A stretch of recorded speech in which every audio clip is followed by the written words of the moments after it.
أمة الإسلام بشرى إننا نلمح فجرا في شباب قد أشادوا صحوة للدين كبرى.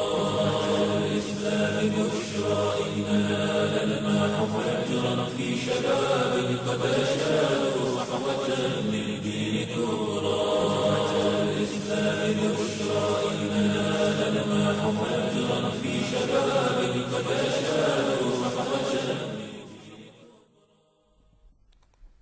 masu kallon mu akwai ina assalamu alaikum wa rahmatullahi ta'ala wa barakatuhu. Barkamu da wannan lokaci, barkamu da sake saduwa da ku a wani sabon shirin namu na dandalin samari, shirin da muke tattauna abubuwan da suka shafi rayuwar matasa domin ba su shawarwari da kuma magabatansu wato iyayensu domin ciyar da rayuwarsu gaba. Yau ma kamar kullum a cikin shirin muna tare da baki guda biyu kuma manya-manyan malamai matasa, wato Ustaz Yusuf Abdulrahman Ya'u, babban limamin masallacin ko babban limamin Hadeja, da kuma afwan a gabarce ni, da kuma wato Malam Ahmad Mika'il, matashi mai da'awa a wannan ƙasa ta Sudan. Yau masu kallon mu za mu tattauna ne akan abin da ya shafi matasa da kuma san manzon tsira sallallahu alaihi wasallam. Ya za a yi matashi ya zamto mai san manzon Allah sallallahu alaihi wasallam? Menene kuma hukuncin yi haka din? Wannan da ma wasu batutuwan shine abin da za ku ji daga bakin waɗannan manyan baki namu guda biyu, manyan malamai a kuma dai lokacin manyan matasa. Algafata malam Yusuf Abdulrahman, idan na fara da hannuna na dama, menene ma'ana takaitacciya da za mu iya ba wa san manzo ko san ma'aiki, a ce wani mai san ma'aiki sallallahu alaihi wasallam? A'udhu billahi minash shaitanir rajim. Bismillahir rahmanir rahim. Wassalatu wassalamu ala ashrafil mursalin sayyidina wa nabiyyina Muhammadin sallallahu alaihi wasallam wa ala alihi wa sahbihi ajma'in. Wa radiyallahu ta'ala anis sadati tabi'in wal ulama'il amilin wal a'immatil arba'atil mujtahidin wa muqallidihim ila yawmiddin. Amma ba da 'yan uwa masu kallon mu da sauraron mu a cikin wannan tasha mai albarka, a cikin irin wannan fili mai daraja, muna ƙara muku sallama irin ta addinin musulunci. Assalamu alaikum wa rahmatullahi wa barakatuh. Hakika wannan matashiya ta yau gaba ce mai faɗi mai kuma tsayi, wanda take da matukar mahimmanci a rayuwar bani adam, musamman mu wannan al'umma da muke da daraja, muke da matsayi. Allahu subhanahu wa ta'ala ya azurta mu da ni'imomi masu yawa. Duba da wannan gaba, ya san manzan Allah sallallahu alaihi wasallam yake. Wannan abu ne da za a shekara ko shekaru ana yin wannan gaba ba za a kare a kanta ba, saboda matsayin gaba din ta yi kyau ga matasa su san me isa. Annabi sallallahu alaihi wasallam yana da matsayi da daraja da ɗaukaka a wajen Allah subhanahu wa ta'ala. Allah da kansa shi ya ba mu yadda za a so manzan Allah din. Me ake iya ganewa wannan san manzan Allah ne?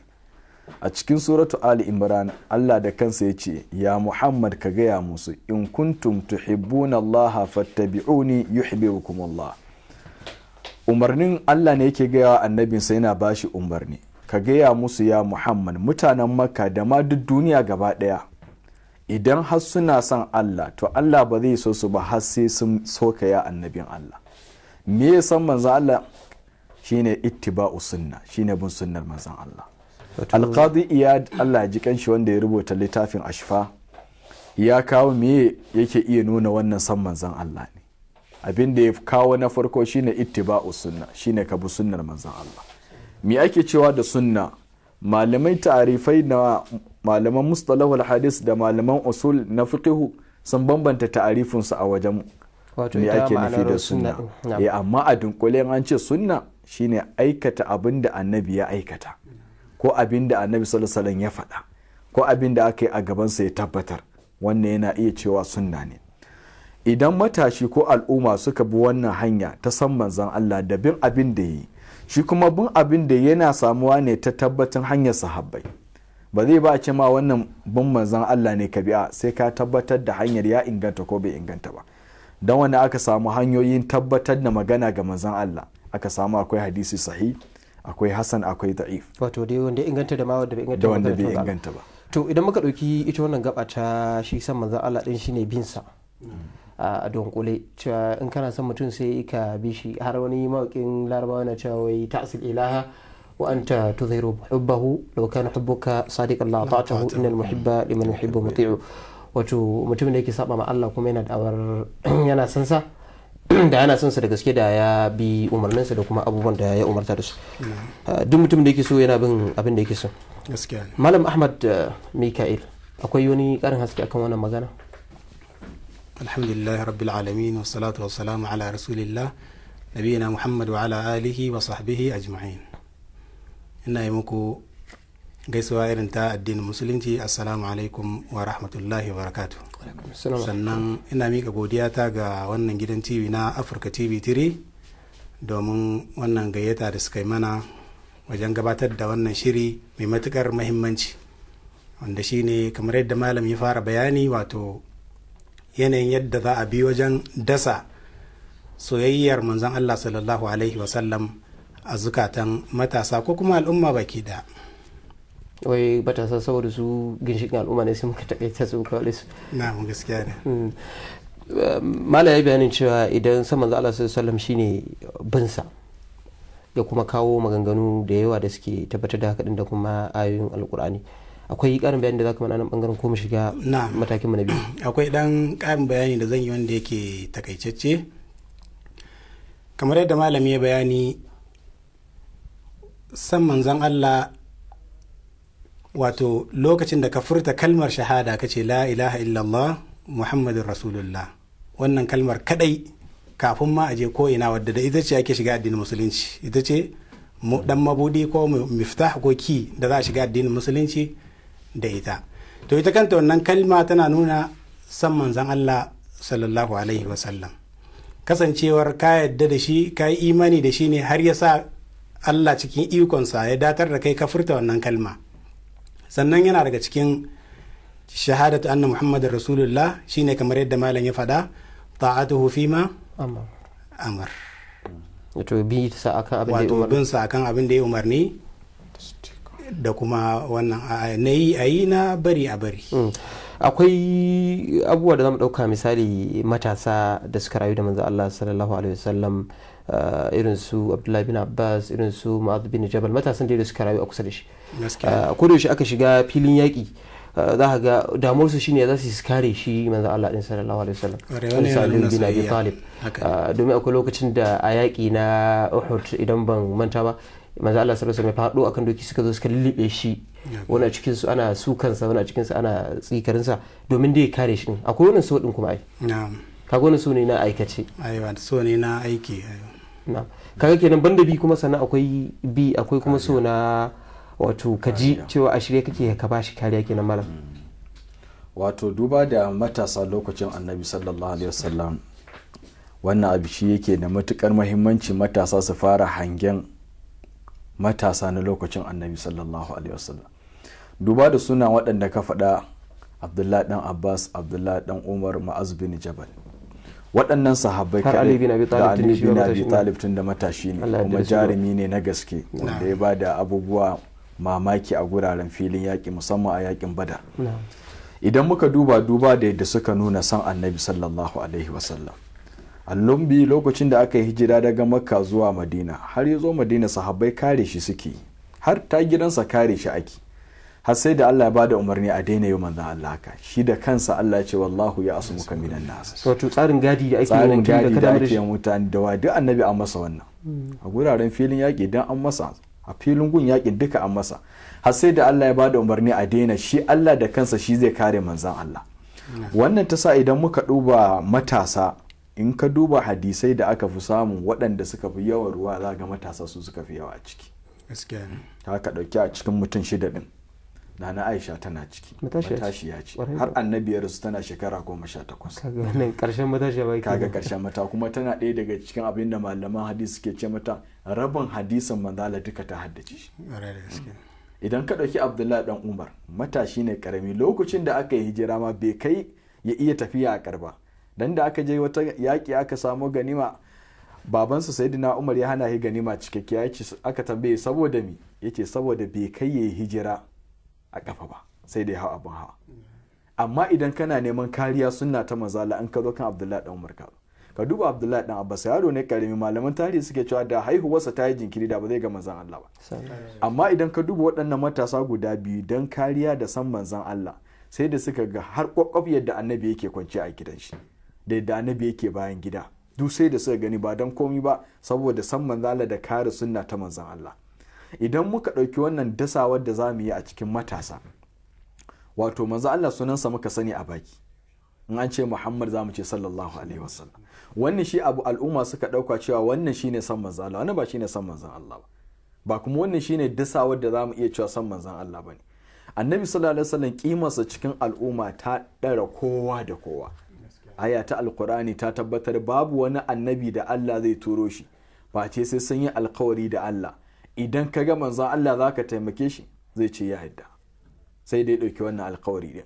Duba da annabi sallallahu alaihi wasallam ya zo cikin ummiye na al'umma ce da ba su da karatu ba su da rubutu, aka turo da manzon Allah. Shi kansa manzon Allah wanda suka kewaye shi suka bashi kauna duka matasa ne. Sayyidina Abubakar, Sayyidina Umar, Sayyidina Ali, Sayyidina Usman, Zubair bin Awwan, wannan mubashirin na bil janna duka din su matasa ne, kuma da su addini ya tashi. Yakin Badar da aka tafi, mafiya yawan yakin Badar waɗanda suka je duka matasa ne. To kari akan wannan maganar mala, hadisin manzo Allah sallallahu alaihi wasallam cewa la yu'minu ahadukum hatta akuna ahabba ilayhi min nafsihi wa waladihi wan nas ajma'in. Yaya matashi zai zamto gabar wannan kadai, yaya mutum zai zamto ya fi son manzo Allah sallallahu alaihi wasallam sama da kansa? Annabi sallallahu alaihi wasallam sun yi haka da Sayyidina Umar kafin wannan hadisi. Sayyidina Umar annabi ya tambaye shi wa kafi so, ya ce na fi son Allah subhanahu wa ta'ala sannan da karan kaina sannan sai annabi sallallahu alaihi wasallam ya ce na imani bai cika ba Sayyidina Umar, ya ce tukunna, ya ce na fi son Allah sannan sai kai sannan sai ya ce al'an sai yanzu. To idan ka ɗauki wannan ruwaya kai mu karana ɗinta cewa san manzon Allah sallallahu alaihi wasallam ba zai yi ba sai ka so shi fiye da kanka, fiye da iyayenka, fiye da mutanen duniya gaba daya. A aikace zan iya faɗa yanzu a baki mutum zai iya cewa na fi son manzon Allah sallallahu alaihi wasallam sama da kaina. Ai mafiya yawan al'umma har yau haka muke tafi. San manzon Allah a baki muke amma aikace babu shi. To ya za mu yi to mu haɗa wannan faɗar da kuma aikace? Misali yanzu an samu wasu mutane tun da so ka faɗa bi ne. Ina cewa yanzu ni zan iya cewa na fi kowa san manzo Allah sallallahu alaihi wasallam. Me za a duba a gane cewa da gaske nake ko ba da gaske nake ba? Aiki shi yake tabbatar da wannan. To ɗaya daga cikin kafirai an kama wani sahabi, aka zo aka ɗaure shi a filin Makka, kowa ya zo yana dukansa, ana yanka naman jikin shi ana ci, yana da ran shi. Hubayb bin Adi, wannan kafiri ya zo ya ce yanzu aka so a ce kana gida a kwance manzon Allah shi ake yi wa wannan? Ya ce wallahi baya son kaya ta taɓa manzon Allah sallallahu alaihi wasallam yana da rai a ce bai taimaka masa ba. Kafiri da kansa ya ce wallahi ma ra'aitu ahada yuhibbu ahada kama ra'aitu ashabu Muhammadan yuhibbu Muhammadan sallallahu alaihi wasallam. Ya ce wallahi tun da yake duniya bai taɓa ga wani mutum da jama'arsa suke masa so ba kamar yadda sahabban manzon Allah suke son manzon Allah. Kaga wannan ya nuna aikace san ya ake yi da wacce magana. To gaba ta biyu, wannan ya fi son manzo Allah sallallahu alaihi wasallam sama da kansa. Malam Ahmad, ya mutum zai zama ya fi son manzo Allah sallallahu alaihi wasallam sama da abin da ya haifa ƴaƴansa kenan? Ya zamu gani? Zai iya cewa ni na fi son manzo Allah sallallahu alaihi wasallam sama da waɗannan ƴaƴan nawa, amma ya zamu mu gane aikace haka din haka yake? Wato har yanzu mu zo namu muna kewaya ne akan abu wanda yake malamin na ya riga ya gabatar. Wato yanzu ai so muke magani a aikace. Yanzu ni yanzu ina son manzo Allah sallallahu alaihi wasallam sama da san da nake wa ƴaƴana. To ya zama mu duba rayuwarsa mu ga haka din ne da gaske? Shi ne nake nufi. Ko wani abu da zai faru? Abin da zan faɗa yana da alaka da abin da malami ya faɗa. Kamar yadda malami ya magana cewa shi wannan so din kasancewar ka faɗa a bakinka to a gani a aikace. Misali bari baka ni misali da kaina. Misali mutum ne yana da 'ya'yansa guda uku. Waɗannan 'ya'ya guda uku sai zamto misali akwai wasu abubuwa da yake gani ya tabbata sunnoni ne na manzo Allah sallallahu alaihi wasallam, su ko ba sa aikata su, ko kuma wasu abubuwa ne da manzo Allah sallallahu alaihi wasallam umarni a aikata su ba sa aikata su, kuma shi yana tare da su ya yadda da su akan abin da suke tafiya daidai, kuma a bakin sa yana cewa shi yana son manzo Allah sallallahu alaihi wasallam sama da san da yake. Wannan ya tabbata kenan? Abin da nake so in kai kenan. To alhamdulillah. Wato a matsayinka na kai uba mai tarbiyar 'ya'yanka, dama ya kamata ya tun da farko su wannan 'ya'ya naka ka tarbiyyantar da su akan san manzon Allah sallallahu alaihi wasallam din. a aikace kamar yadda har yanzu da malam ya riga yi bayani. Bayan sun riga sun sani ka tarbiyyantar da su akan haka, to a wannan lokacin ne in suka kawo wani abu wanda yake ya saba wa manzon Allah sallallahu alaihi wasallam, idan ka tashi kai fada ko ka tashi ka nuna bacin ranka, za su fahimce ka, za su fahimci cewa lalle sun yi wani abin da yake ba daidai ba. Amma matukar baka tarbiyyantar da su akan wane ne ma manzon Allah sallallahu alaihi wasallam din ba, tunda a yau da muke rayuwa cikin matasa da dama ko waɗanda ma ba matasa ba, kasancewar shirin muna yin shi ne akan yana da taken matasa, shi sa kalmar matasa ta fi saurin zuwa a cikin al'ummar musulmi baki da. Misali kakan samu wanda yake inda zaka tambaye shi sunan manzon Allah sallallahu alaihi wasallam tun daga suna na 1 na 2 na 3 kadai ma ka ce ya isa, yana daga cikin so ɗinki ne ya isa ka, ina zuwa sai ya zama bai sani ba. yana daga to cikin so balle ina zuwa balle kuma a kai ga abin da ya shafi ya san irin akhlaq din manzon Allah, ya san irin abubuwa da ya kamata ya kiyaye. in ka wuce ta ba za ta amsa ta ba. yana daga cikin so ya san sunayensa waɗannan guda 3 din. Yana daga ciki. na'am. Yan kwallo da muke haddace sunayensu muna san su ko mawaka, ai san ne yake kaiwa ake haddace sunayensu, ina aka haife su, ina aka haife shi. Yanzu misali wani abin nan team na yan kwallo. to bari mu daga waya malam Ahmad. Assalamu alaikum. Assalamu alaikum. To ina ganin mun rasa wannan waya, da fatan za a sake neman mu. Ma'ana kana magana akan alakar rike sunan hatta sanin suna yana da alaka da so. Yana da alaka da so. Misali kamar yadda na fara kafin mu dan dakata, sanin sunayen yan kwallo da masu shirin fina-finai da shauransu yakan sa mutum ya nemi yanayin sunansu, dan waye shi, ni abin da a sani wanda gari misali aka haife akwai shi da shauransu. akwai matasan da sun san dan wasa kaza ga abincin da ya fi so, ga kuma abin da ya fi so ya rayu, ga kuma inda aka haife shi, tarihin haihuwa sai dai rayuwarsa ma za a ce ma ai babansa kaza ne yayi kaza yayi makaranta abu kaza, duk wannan za ga mutum ya san su, kuma ba wai na mutum ɗaya ba, na mutane da yawa. Na mutane da yawa. Wato wani na daga cikin alamun yana san su. Yana son su kenan.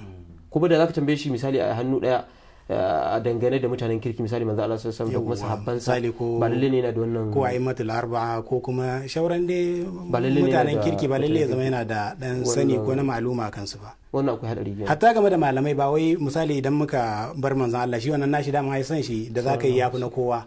Hatta malamai din ai malamai sukan zo ne sai a ce yau za a yi maka tarikh din misali Imam Malik ko Imam Ahmad ko Imam Shafi'i ko wane ne, ba don komai ba don saboda ku ɗaliban ilimi ku ga irin abin da waɗannan mutane suka gabatarwa addini, ku ji kuna son su.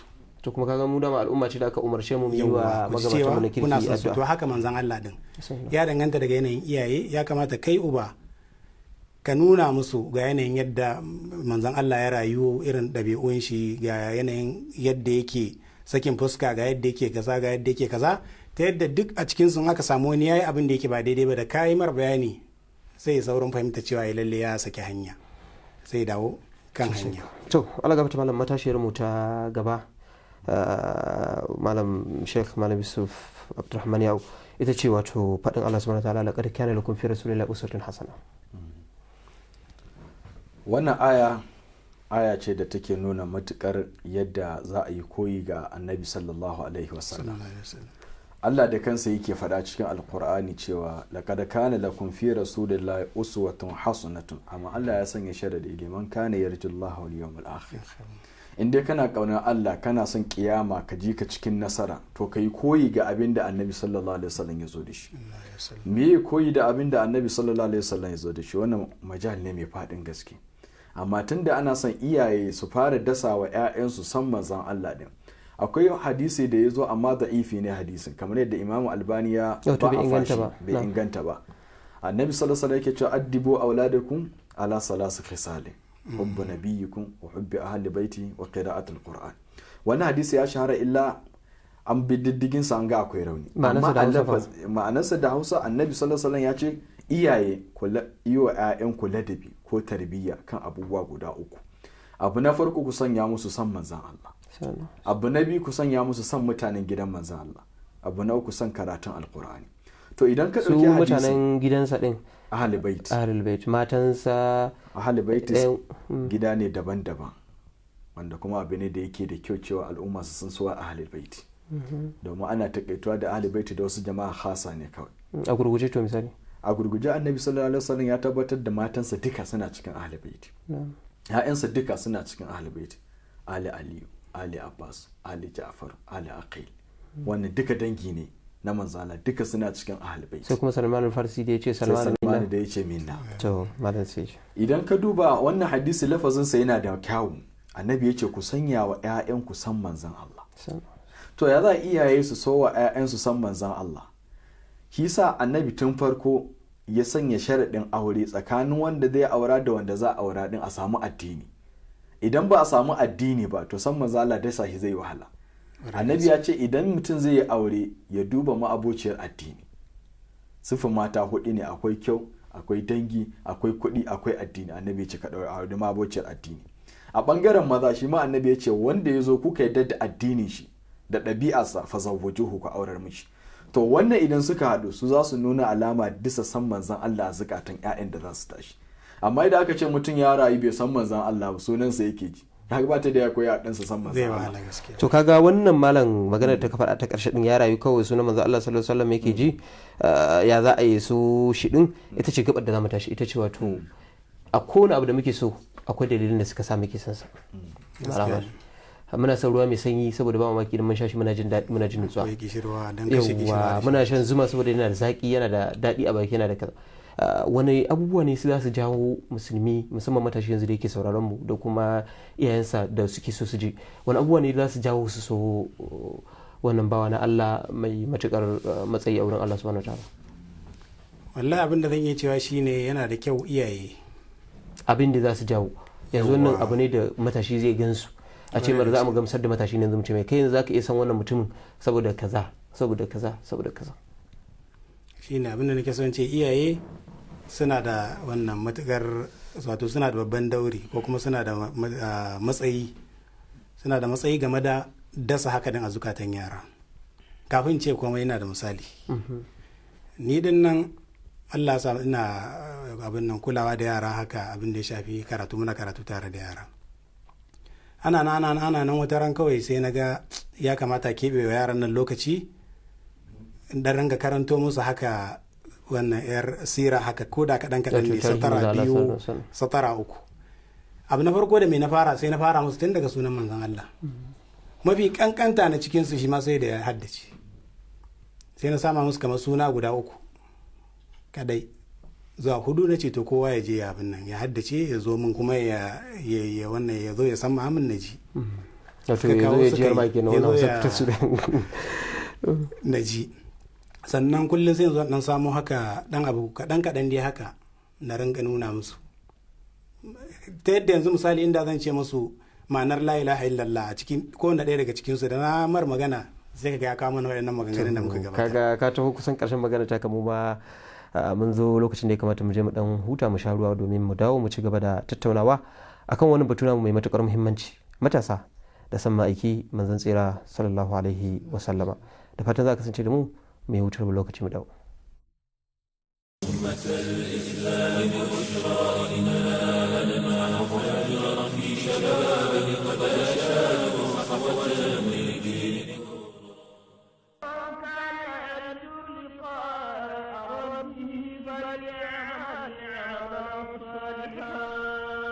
جماعة إزالة البدع وإقامة السنة.